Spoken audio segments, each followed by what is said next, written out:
An hour from Vienna, the Zwentendorf nuclear power station is unique. It's the world's only power station to have been completed but never fired up. The reactor is down here. You can see inside, but normally the tank would be covered with a lid enclosing the reactor. In 1978, the station was ready to go online, but the Austrians said no to atomic energy in a referendum. So the station stayed shut and now offers visitors a trip into the past. Here we're in the old control room. Everything is still in its original state. We're transported back to the 1970s. Deprived of its primary function, the plant has had to reinvent itself over the years. For 3 decades here, every project failed. A gas station that wasn't economically viable, a museum of technology gone wrong, which the owners didn't want. Today it's used as a training and dismantlement center.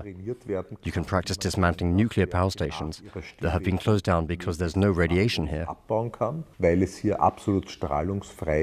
The centre was supposed to provide electricity to 1.7 million homes and boost economic activity in the region, so the outcome of the referendum came as a shock to inhabitants. But 40 years later, Hermann KÜHTREIBER, mayor of Zwentendorf for 27 years, has no regrets. There were roughly 200 employees here. Of course, they lost their jobs, but a big portion of them went to other stations in Austria.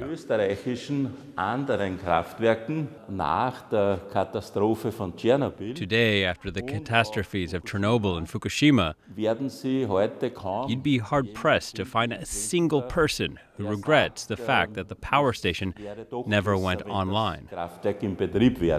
Thanks to solar panels, the centre produces electricity for 200 homes. It's a symbolic gesture to underscore the country's attachment to renewable energy, which in Austria accounts for more than 75% of electricity. The leading form of green energy? Hydraulic.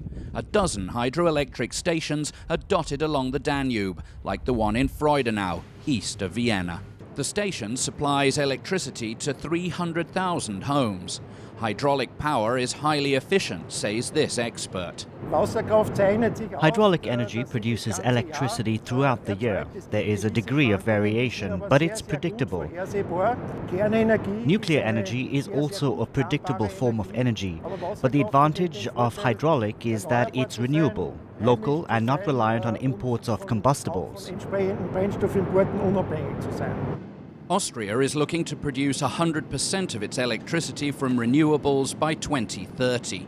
Proud of its model, Vienna is a leader of anti-nuclear advocacy in Europe. It's threatening to file suit against inclusion of nuclear power on the European Union's list of sustainable energy sources. The text, known as the taxonomy, is supported by France. The war in Ukraine has vindicated Austria, even if it imports around 80% of its gas from Russia. Nuclear energy cannot contribute to protection of the environment. It's expensive, too slow, and is a technology associated with significant risk.